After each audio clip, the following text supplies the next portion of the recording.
Orígenes de Alexandria, intérprete da Escritura. Orígenes é, com Agostinho, o maior pensador do cristianismo antigo. A sua contribuição nos diversos âmbitos da teologia foi determinante. Ele é o fundador da ciência bíblica pelas suas buscas, pelas diversas versões da Escritura e pelos comentários, às vezes literais e espirituais, dos dois testamentos. É ele que constitui a primeira grande síntese teológica na Igreja ao se empenhar em explicar o mistério cristão. A produção teológica de Orígenes acaba suscitando apaixonadas controvérsias. Em 400, em concílio alexandrino, por convocação do imperador Teófilo, erros são atribuídos no seu sistema teológico. A questão repercutirá no século VI. O imperador Justiniano intervém pessoalmente no debate e Orígenes é condenado no Concílio Ecumênico de Constantinopla em 553. O que pensar de tudo isso? O fato é que Orígenes foi o primeiro pensador cristão que se empenhou nos limites da investigação no desvelamento do mistério cristão. Os limites os superou de tantos modos e vezes com a preocupação de melhor fixá-los. Em época de pouca delimitação e controvérsias singulares como a gnóstica, Orígenes, com espírito verdadeiramente indagativo, foi até onde o espírito o permitia. Jamais deixou de manifestar profundo sentimento de observância e obediência à regra de fé crida e pregada na Igreja. Origem é uma das personagens da antiguidade cristã de quem se tem maiores e melhores informações. De fato, a seu respeito, possuímos importantes documentos. O primeiro é o livro 6º da História Eclesiástica de Eusébio de Cesareia. Eusébio viveu em ambiente que a memória de Orígenes estava muito presente. De fato, passou ele os 20 últimos anos de vida em Cesareia a partir de 230. Eusébio, que aí viveu por volta de 300, conheceu pessoas que tinham tido relação com Orígenes.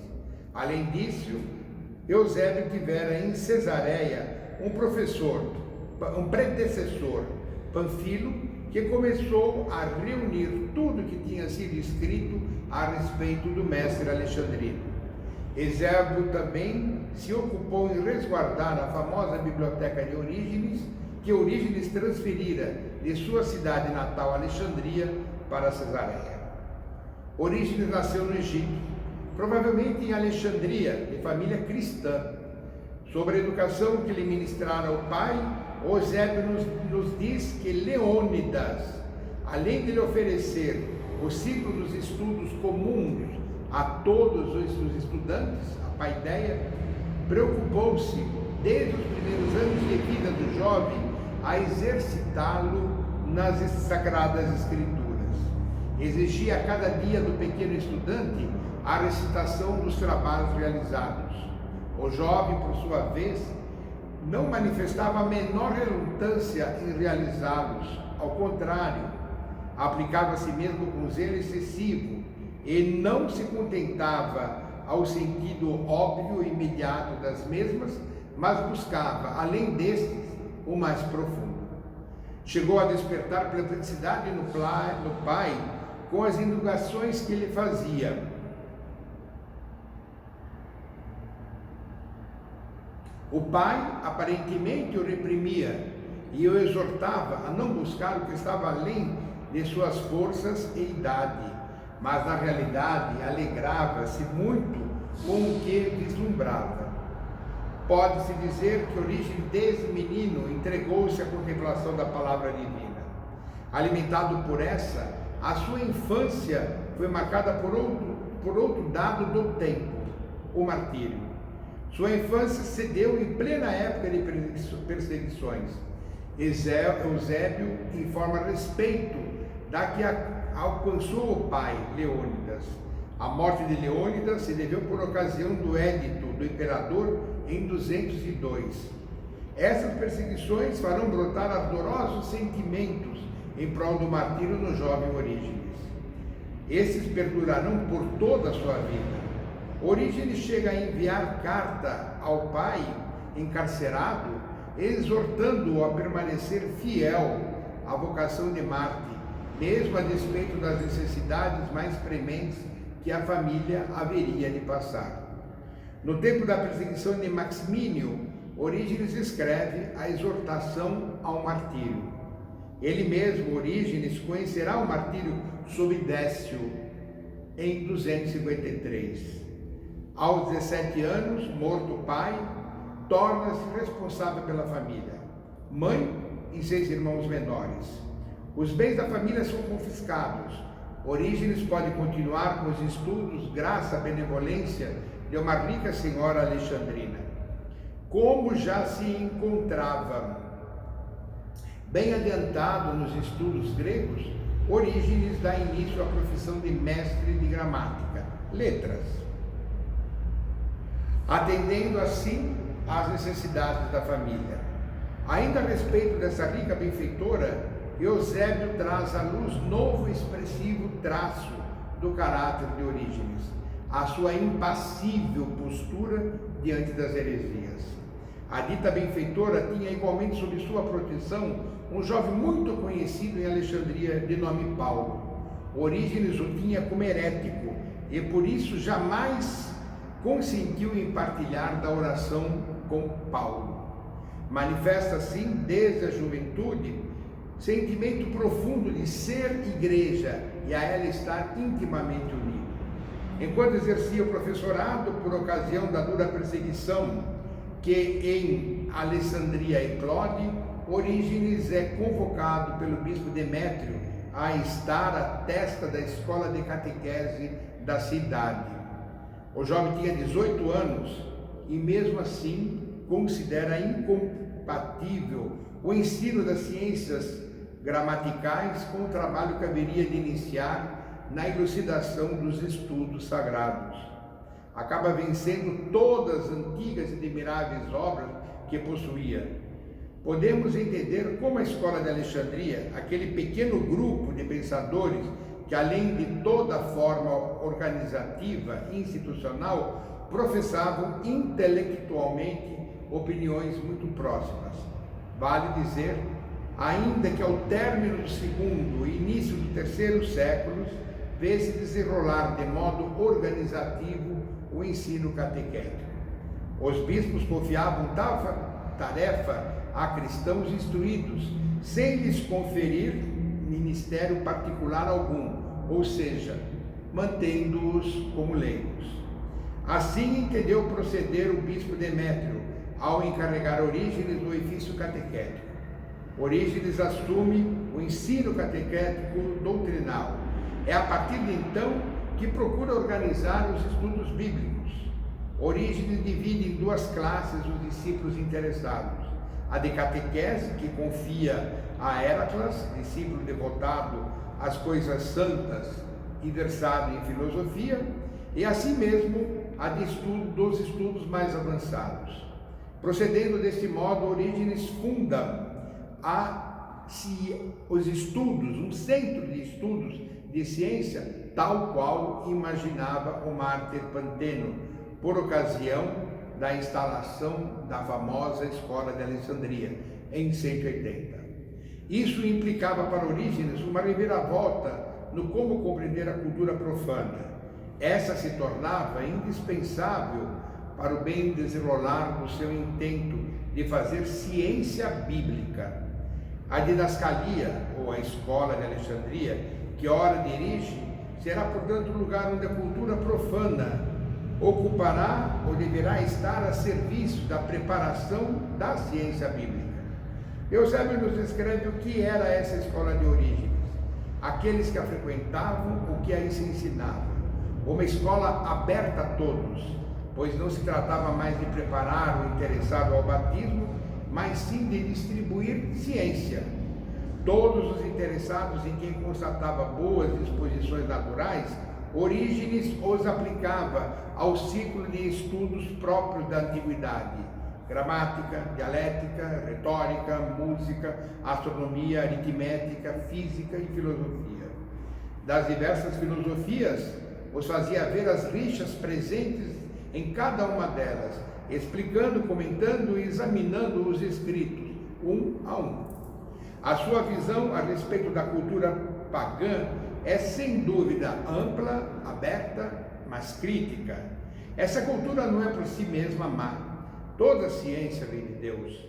O seu uso pode ser legítimo, observados certos limites. É indispensável certa formação para melhor purificá-la de seus erros. Todavia, é bom ter presente que ela é útil para se apresentar o Evangelho aos homens e não para o conhecimento mesmo das coisas divinas. O que faz com que fosse indispensável dispô-la como preparação à inteligência das Escrituras. O discípulo Gregório Taumaturgo nos fala sobre o método que Orígenes entendia útil ao ensino da filosofia para cristãos, bem que tipo de filosofia deveria e poderia ser utilizada. Diz o discípulo: ele nos ordenava acolher a filosofia, reunindo todos os escritos que subsistiam dos antigos filósofos e poetas, sem nenhum rejeitar, a não ser os ateus, ou seja, aqueles que negavam a providência. Quanto aos aceitos, necessário se fazia lê-los, sem se deter preferencialmente a um ou a outro. O ponto de vista de Orígenes é todo dirigido ao contrário: provar todos os sistemas, considerar o que de bom neles havia, não se deter em nenhum em particular, pois somente a Deus e aos seus profetas o verdadeiro discípulo de Cristo deve aderir. O catequista de Alexandria tornava-se assim um sábio intérprete da Bíblia. Empenhava-se em aprender o hebreu e, buscando em tantas outras versões correntes, Áquila, Símaco, Teodósio, versões gregas, realizar estudo analítico e comparado da Escritura para melhor compreendê-la e transmiti-la. A sua obra Hexaplas é a expressão desse intento. Dos anos 215 a 230, Orígenes ocupa-se em ensinar na escola de Alexandria. É desse período que sua atividade de mestre, conferencista e disputador se estende além fronteiras. Em uma viagem à Palestina, é convidado por bispos que reclamavam explicar a Escritura à Assembleia da Igreja. Mesmo não sendo sacerdote, o jovem mestre alexandrino dá início àquela atividade que irá perdurar ao longo de toda a vida, a de pregador. Juntamente às missões ao estrangeiro e ao ensino oral, Orígenes começa a escrever e a publicar comentários e outras obras, tais os 5 primeiros livros do comentário sobre São João, o comentário sobre a Gênesis, perdido, os comentários sobre os 25 primeiros salmos, reduzidos a poucos fragmentos, e sobre os princípios, sua principal obra. Obra levada a cabo sob auspício do convertido benfeitor Ambrósio, que colocava à disposição de Orígenes 7 taquígrafos a copiar aquilo que o mestre lhes ditava. O ensino de Orígenes em Alexandria se conclui em 230 por conta de um incidente que o opôs ao bispo Demétrio. Por conta da viagem que fizera à Palestina em 230, quando além de continuar com pregações à Assembleia local, é ordenado sacerdote pelos bispos locais. Esta ordenação, ao ver do bispo Demétrio, estava marcada por dupla irregularidade. Não havia sido solicitada e autorizada por ele, Demétrio, bem como fora considerada irregular em razão da autoemulação que Orígenes se impusera em tempos outros.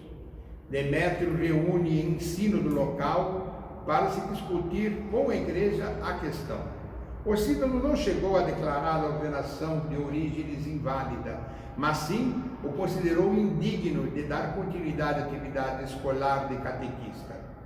Isso marca a nova tomada de decisão de Orígenes de deixar Alexandria e partir para Cesareia, onde dará continuidade às atividades de pregador, sacerdote e educador. Na comunidade de Cesareia, por mais de 60 anos, Orígenes exercerá a derradeira e mais fecunda etapa da sua vida. Nesse período, continua a publicar e a concluir comentários. Escreve o Contra Celso, na perseguição de Maximínio. Endereça ao amigo Ambrósio a exortação ao martírio e continua a participar em todas as partes de debates e concílios, quando solicitado. Mas o que de mais novo se depreende do seu ministério em Cesareia é a atividade de pregador. Orígenes ministra a pregação quase todos os dias na igreja de Cesareia, sob a solicitação do bispo, explicando as Escrituras. O que é mistério aqui assinalar é o como Orígenes concebe a pregação. Ora, somente aquele que inspirou os autores sagrados pode agora ser seu intérprete. Este, sem dúvida, é o princípio maior da atividade exegética que desempenha. Além do mais, o exegeta deverá ser o homem de oração. Pela oração, o verdadeiro exegeta espiritual atinge a inteligência do texto sagrado, evidencia sua verdade e a coloca ao alcance das almas. Como havia começado em período de perseguição, assim se conclui a vida de Orígenes. Em 247, o novo imperador Caio Mécio Décio, preocupado em deter o enorme crescimento do cristianismo, retoma as permissões com inaudito vigor. Orígenes, se não cai às terríveis provas da perseguição, morre em consequência dessas não pouco tempo depois. Seja o cristianismo, seja o judaísmo, é certo afirmar que são religiões do livro, à medida que a Sagrada Escritura é considerada fruto da revelação divina para o bem da comunidade.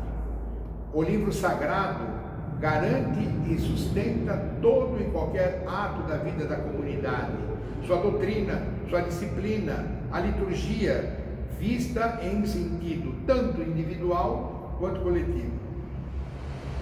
Por se tratar a Sagrada Escritura de um complexo de livros heterogêneos, tanto por argumento, forma e cronologia, não se apresenta de fácil e imediata acessibilidade.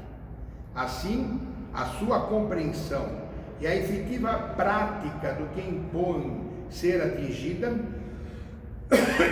visto que nem sempre essa se dá de modo claro e imediato, urge, portanto, prévio e empenho de compreensão na compreensão do texto. Vale dizer, tomada de atitude hermenêutica capaz de afrontar essa mesma complexidade. Assim, o que importa aqui observar é que, como Orígenes se ocupou na abordagem do ensino e da transmissão dessas Sagradas Escrituras. Orígenes, como alexandrino, encontrava-se na confluência de várias tradições de interpretação das Escrituras, judaica, grega, helenística, do cristianismo primitivo e da própria alexandrina. Vejamos brevemente cada uma dessas. Os judeus, quanto ao Antigo Testamento, se empenhavam em adaptar os dados do texto sacro às exigências da vida do povo, de modo a torná-los úteis, harmonizando-os igualmente com os dados da tradição e da lei oral. Tratava-se de uma exegese que tornava possível o processo de atualização, deduzindo da letra do texto antigo novos preceitos. Duas foram as formas de interpretação: a halakha, de tipo legislativo, praticada nas escolas rabínicas, que se preocupava em responder às questões postas diante da aplicação prática do texto sacro aos atos da vida de cada dia.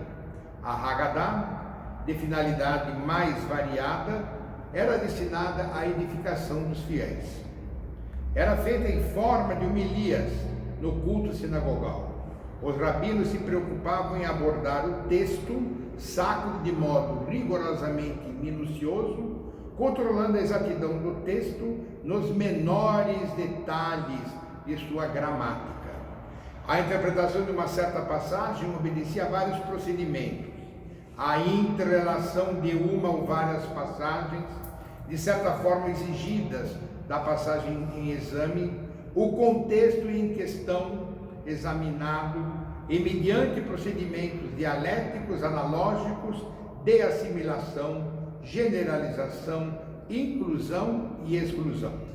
O interesse preponderante era pela interpretação literal. Assim os cristãos, diga-se sobretudo Orígenes, a entendeu.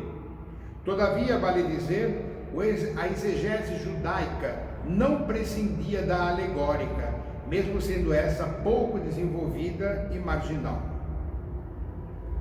Os gregos, por sua vez, não possuíam texto de valor normativo como a Sagrada Escritura hebraica, mas em suas escolas de retórica e filosofia, refinadas técnicas exegéticas foram utilizadas. A usual forma de análise exegética aplicada à produção das obras literárias foi a de inserir observações escritas às margens do texto, este posto ao centro. O comentário é normalmente conciso. A explicação do texto, das suas eventuais dificuldades, da língua, esclarecimento sobre referências históricas, sobre a cultura dos mitos. Os comentários das obras filosóficas, todavia, são diversos dessas literárias, são mais amplos no apresentar o pensamento do autor em questão. Os comentários não só revelam um caráter mais livre e pessoal do autor, com adendo de especulações de ordem original, como tantos outros procedimentos. Dessa forma, podia haver muitos e diversos comentários, em forma e em substância. É nesse ambiente que se difundiram obras exegéticas em forma de questões e soluções a essas dadas, que se difundiu de modo sintomático pela exegese patrística. O que nos interessa destacar é que, em ambiente filosófico, foi proposto interpretar a obra dos poetas, sobretudo Homero, de forma alegórica, diversa da usual escolástica. A reflexão filosófica colocou logo às claras a não verossimilhança, o absurdo, como a imoralidade dos mitos e dos deuses e heróis aí pelos mitos eram narrados. Com o intento de salvaguardar a autoridade e prestígio de tão afamado autor, Homero, procurou-se justificar os desvarios literários postos como fundados na intenção subjacente do autor de não pôr às claras a verdadeira mensagem por ele desejada a ser veiculada. A linguagem simbólica e obscura do texto haveria de ser desvelada somente por poucos e excelsos iniciados na arte da interpretação. Foram, sobretudo, os filósofos estoicos que difundiram a interpretação alegórica dos deuses tradicionais. A preocupação de eliminar o sentido literal de tudo o que a tradição mitológica considerava não conveniente aos deuses, harmonizando-a a critérios propriamente racionais, fez dos deuses símbolos de forças naturais e do politeísmo tradicional o seu monoteísmo filosófico. Tenhamos presente que o método alegórico é entendido como o que o autor expressa conceitos que subjazem ao texto literal.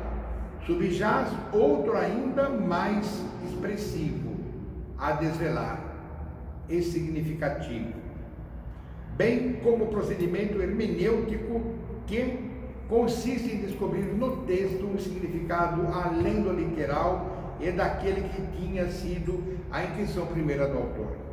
Esse procedimento hermenêutico e a terminologia relativa a ele foram assumidos pelo judaísmo helenizante, sobretudo o alexandrino, no intuito de conciliar a crença tradicional dos judeus com a cultura grega.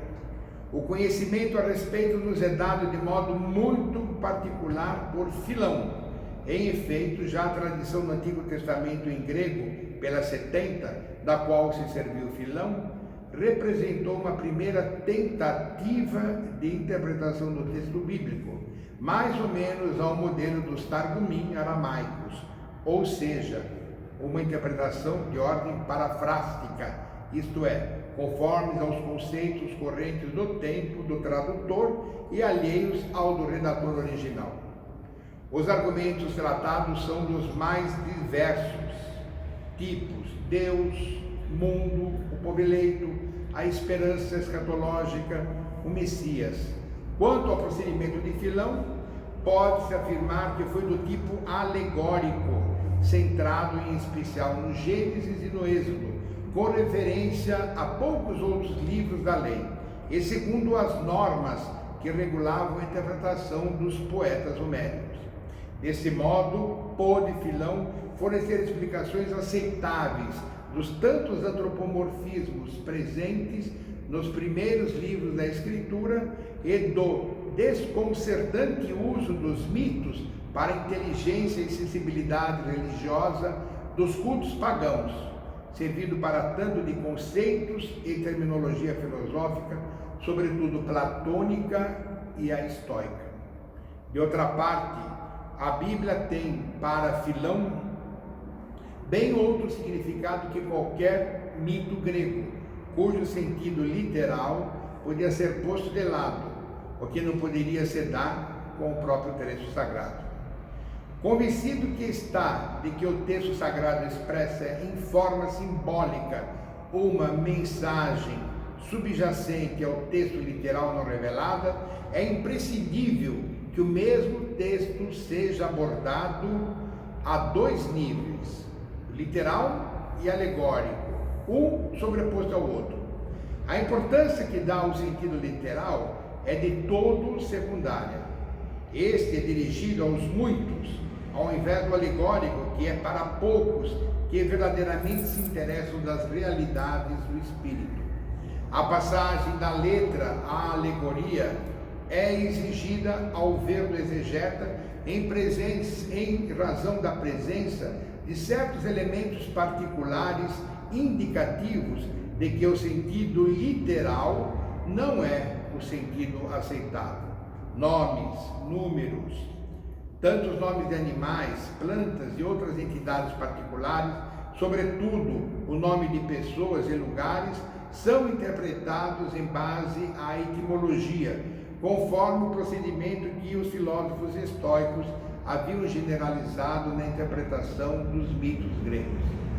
Quanto aos conteúdos da alegoria filoniana, esses eram prevalentemente de tipo cosmológico e antropológico. Para Filão, muito dos textos da Escritura são suscetíveis de uma pluralidade de interpretações alegóricas, dependentes de uma pluralidade de outras fontes. Essa mesma pluralidade, contudo, depende do tipo de alegoria usada, ou seja, a cosmológica ou a psicológica. Essa tendência de atribuir diversos sentidos alegóricos a uma mesma passagem da Escritura será uma das características distintivas da exegese cristã de Alexandria. Os primeiros cristãos são judeus de raça e de educação, por isso mesmo aceitam o Antigo Testamento como revelação a Israel, do qual se sentem parte eleita. Eu interpreto segundo os métodos usuais do judaísmo de então. ao mesmo tempo que procuram adaptá-lo às novas exigências culturais. Ao fazê-lo, não se limitavam a embelezar o seu discurso com situações tomadas à letra ou outros modos comuns do Antigo Testamento. Todavia, o uso desses procedimentos atualizadores não se limitava à simples forma, mas incluíam a compreensão de novos conteúdos que não tardam a vir em confronto com a visão do Antigo Testamento. Os cristãos de então veem em Jesus o Messias prometido e anunciado pelos profetas e, por conseguinte, interpretam em relação a ele tantas passagens do Antigo Testamento consideradas profecias messiânicas. Isso faz com que os primeiros cristãos estendam a interpretação cristológica a tantas outras passagens da Escritura judaica.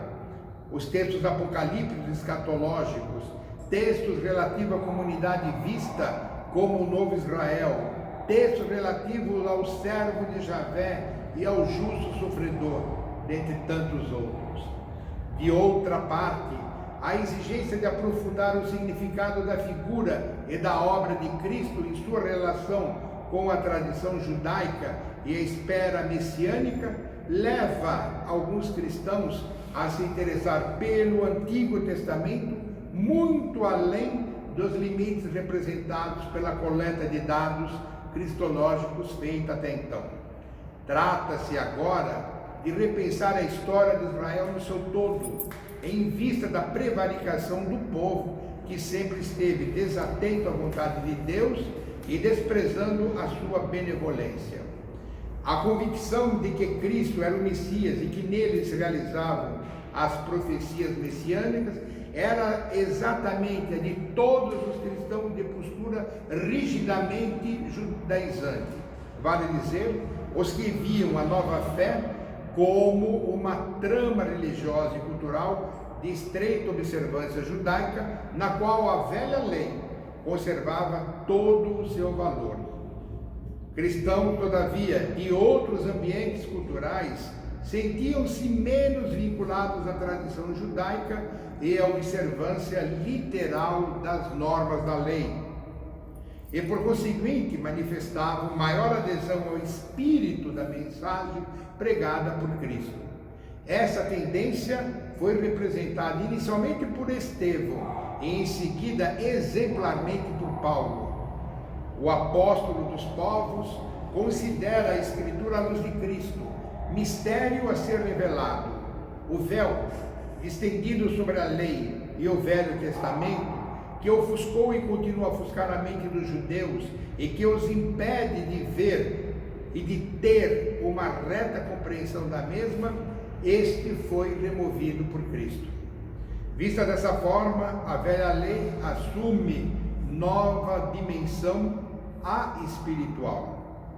Paulo entende o mistério de Cristo no sentido de que os antigos fatos da Escritura hão prefigurado os fatos de Cristo e da Igreja, e somente esses novos fatos podem oferecer a chave para compreender o sentido profundo dos antigos fatos. Como se vê, o procedimento hermenêutico com o qual Paulo e os outros autores do Novo Testamento interpretam espiritualmente as Escrituras, isto é, cristologicamente, não se limita à atualização em Cristo das profecias messiânicas veterotestamentárias. Paulo vê na historicidade dos fatos históricos antigos um novo e profundo significado. Em tal sentido, aqui se sobrepõem dois níveis de leitura: um relativo ao fato histórico veterotestamentário, outro indicativo do novo fato que diz respeito à realidade de Cristo e da Igreja. O termo com o qual Paulo define a relação entre os dois tipos de leitura é tipos. Em ambiente alexandrino, o desenvolvimento da cultura cristã se caracteriza pela abertura aos valores da paideia grega e com a preocupação de tornar mais acessível aos leitores de bom nível cultural a leitura compreensiva da Sagrada Escritura. Todavia, o fim mais imediato foi de contrastar o predomínio cultural dos gnósticos, cuja exegese tornava distante a relação do Antigo com o Novo Testamento e submetia o Novo a excessivos alegorismos ratificadores de suas posições doutrinárias. A exegese alexandrina continua e amplia ulteriormente a tradicional interpretação tipológica do Antigo Testamento e o integra com a abordagem de outros tipos de interpretação, sobretudo a filoniana, com interesse cosmológico e antropológico, a qual se acrescentam especulações de tipo apocalíptico. Dispensa dizer que o procedimento exegético preferido em Alexandria é o alegórico. O centro propulsor dessa atividade exegética, como víamos, foi a didascalia alexandrina, a famosa escola de Alexandria. A exegese alexandriana encontra em Clemente e Orígenes a sua maior representação entre o final do segundo século e a metade do terceiro. Clemente, o primeiro, considera a Escritura como a própria voz do Logos Divino. Repreende, pois, o conceito tradicional de que o Evangelho é a realização e a complementação da lei, e que por isso mesmo somente a fé em Cristo, profetizado e anunciado por essa, chega a oferecer a chave para interpretar o Antigo Testamento. Em sentido antignóstico, afirma que os testamentos são dois, o Velho e o Novo, por nome e idade, mas realizados no tempo e com progresso dados por um só Deus, através do Filho. De outra parte, Clemente, como Filão, está convencido em sua prática exegética que a Escritura não pode conter nada de banal e que a palavra que foi posta aí de forma velada, portanto não imediatamente perceptível, pode ser conhecida. Para Clemente, as palavras de Cristo são a expressão de uma sabedoria divina e misteriosa que não deve ser escutada com ouvido carnal. Nem os profetas, nem o próprio Senhor anunciaram os mistérios de vida divinos de forma acessível a todos, mas falaram por meio de parábolas, isto é, alegorias. Por isso, por vários motivos.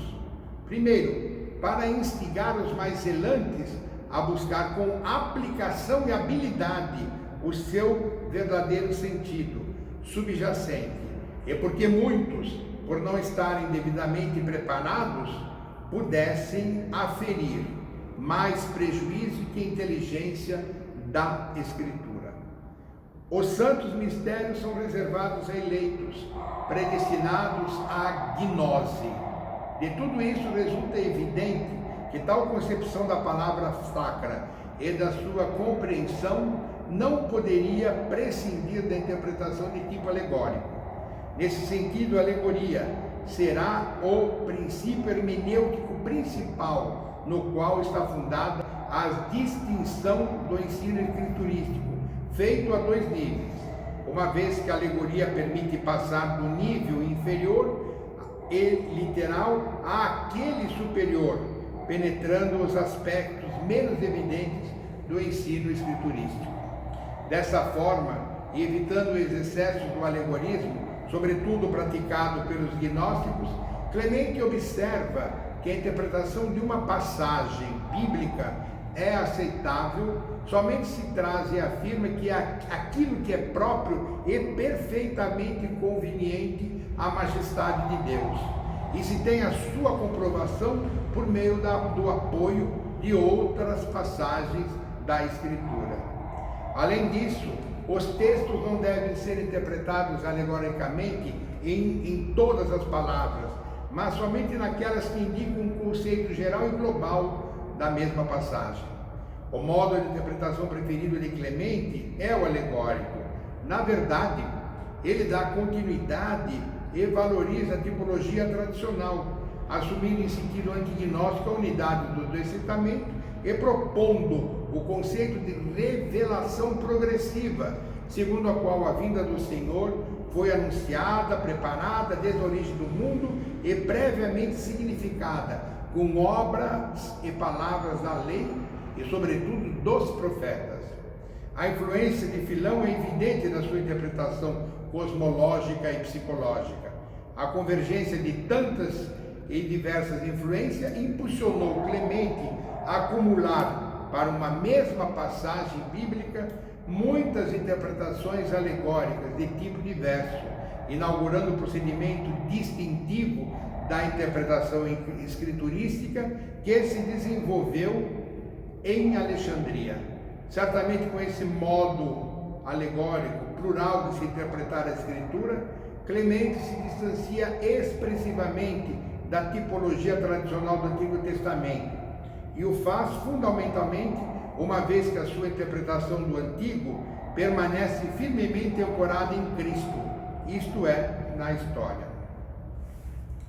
Ao considerar a exegese origeniana, podemos afirmar praticamente todas as características de seus predecessores, sobretudo Clemente, tais como os diversos sentidos da Escritura serem observados pela alegorização, as etimologias dos nomes hebraicos, o simbolismo numérico e outros tipos de procedimentos filonianos. Mas o que distingue Orígenes dos demais autores é o fato de ter organizado e sistematizado esses dados tradicionais em base a um conhecimento do próprio texto bíblico. Trata-se de uma exegese muito mais aprofundada e crítica, dirigida no diuturno contraste com os gnósticos. Dois traços fundamentais o distinguem dos seus predecessores. Primeiro, Orígenes distendeu o âmbito da exegese cristã da Escritura quanto ao objeto e à forma. Quanto ao objeto, visto que antes dele o interesse maior dos exegetas e dos teólogos se concentrava preferencialmente em alguns livros do Antigo Testamento, Gênesis, Êxodo, Salmo, Isaías e poucos mais, e quanto ao Novo, em objeto de estudo praticamente Mateus e algumas cartas de Paulo, sobretudo as de cunho milenarista e Apocalipse, Orígenes, ao contrário, empenha-se no estudo de toda a Escritura. No que diz respeito à forma, é certo que nenhum dos que o antecederam comentou livros inteiros, seja do Antigo como do Novo Testamento. A tal propósito, o trabalho exegético de Orígenes se deu, segundo Jerônimo, de diversas formas, por meio de espólios, homilias e, sobretudo, comentários.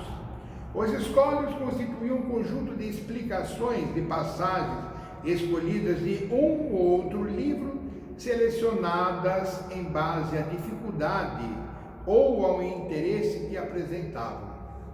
As homilias, objeto da pregação em Cesareia, adaptadas a um público misto e pouco informado. Nessas eram realizadas em ciclos contínuos, visto que Orígenes procurava interpretar sistematicamente os episódios mais importantes de livros inteiros da Escritura. Esta é muito pouco desenvolvida e de recurso muito limitado quanto à oratória. O corpo da pregação é constituído por uma série de premissas tomadas do texto a ser comentado, seguidas de sua interpretação. Esta representa o caráter mais típico da exegese originiana, mesmo sem dimensões menores que a dos comentários. Esses, os comentários, por sua vez, refletem a dimensão escolástica da exegese de Orígenes. Aqui o mestre está circundado de um auditório restrito e selecionado. Procura aprofundar e buscar proceder de modo sistemático, passo a passo, sem limites de espaço e de tempo. O caráter prevalente nos comentários, muito além do exegético, é o de interesse doutrinal, dirigido no embate com os conhecidos gnósticos.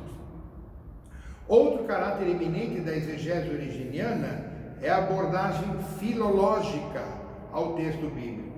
Orígenes está consciente do enorme contraste que pode e que surge das discussões com os judeus, em razão da divergência quanto ao texto bíblico que utilizam, mas também com o modo utilitarista dos gnósticos, que procuram fazer alegoria no sentido de vir em convergência à doutrina que eles professam. Orígenes sente, pois, a urgência de fundar a interpretação da Escritura em base a uma maior exatidão da palavra utilizada. Dessa necessidade é que nasceu a sua importante obra Hexaplas. Trata-se de um projeto de harmonização do texto hebraico com as diversas traduções do Antigo Testamento, sobretudo as gregas. Diante do desafio de levar adiante tal obra, não faltou o uso da rigorosa filosofia e das disciplinas do Enkyklios, ou seja, da paideia. Orígenes apresenta a teoria sobre a Sagrada Escritura na sua obra maior, de princípios, sobre os princípios. Ele não se limita a considerar a Escritura como um livro divinamente inspirado, mas enquanto palavra divina, o identifica a Cristo, Logos. Orígenes indica como dado tradicional a convicção de que a Escritura apresenta, além do sentido literal, um sentido espiritual mais profundo. Esse não é compartilhado por todos, por muitos em razão da inaptidão intelectual e do pouco esforço operativo. Segundo a intenção do próprio Espírito, esses, os muitos, não são capazes de apreciar o sentido profundo da Escritura. De fato, o estudo do texto sacro exige aplicação de caráter teórico e total empenho ascético e moral. O Espírito de Cristo que inspirou os hagiógrafos, os autores bíblicos, inspira igualmente o seu intérprete, tornando-o habilitado a desvelar o sentido da Escritura, que é Cristo mesmo, presente sobre o véu da letra. Vê-se que para Orígenes, o sentido espiritual da Escritura se identifica em substância com o sentido cristológico. Em razão mesmo da dificuldade de perscrutar esse sentido espiritual cristológico, é que muitos se perderam, os judeus, e se perdem, os gnósticos, no sentido literal, caindo, portanto, em erro. De sua parte, o sentido literal não é errôneo. Certo é que não representa o fim último da Escritura, mas serve sim de abordagem, como abordagem propedêutica ao conhecimento do sentido mais profundo, ou espiritual. A técnica exegética de Orígenes está fundada em 3 princípios. Primeiro, toda a Escritura tem em cada sua palavra um fim prático, isto é, útil espiritualmente àquele que a interpreta com empenho. Segundo, de ordem ideológica, que consiste na identificação entre o conteúdo espiritual e o cristológico. O que vale dizer que o estudo da Bíblia é verdadeiramente eficaz, útil, quando se chega a Cristo. O terceiro, de ordem estrutural, consiste em abordar os 2 níveis, isto é, de forma platônica, a Escritura. O primeiro nível é o sensível, que deve conduzir o intérprete ao segundo, o inteligível.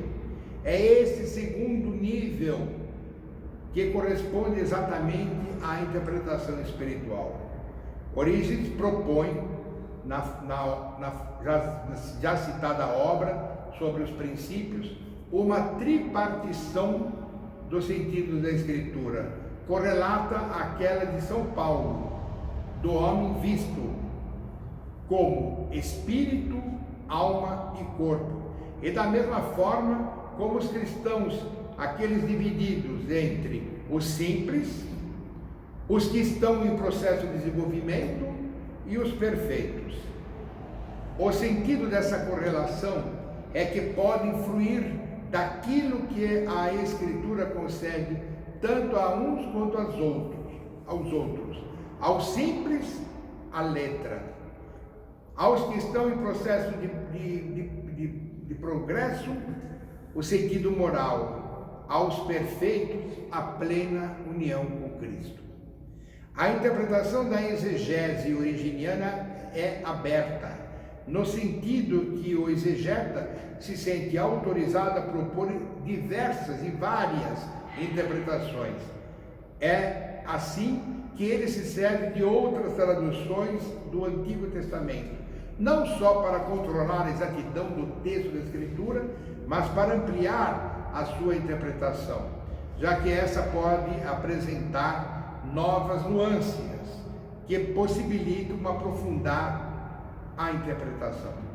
Orígenes, partindo do critério dilatado de que a Escritura deve ser interpretada pela própria Escritura, multiplica as referências que acabam iluminando cada uma das passagens tratadas mutuamente. É claro que esse procedimento deve ser observado de modo pertinente, isto é, colocando em relação passos que representam entre si semelhanças lexicais e conceituais. De fato, cada palavra será estabelecida sobre aquela declaração de duas ou três testemunhas, ou umas tomadas do Antigo, outra do Novo Testamento, ou da lei, dos profetas ou dos apóstolos. Quanto à leitura literal, diz Orígenes: quanto a toda a Escritura, estamos dispostos a admitir que essa, na sua totalidade, tem significado espiritual, mas nem todo sentido material, visto que em muitos pontos se demonstra que esse sentido material ou literal é impossível.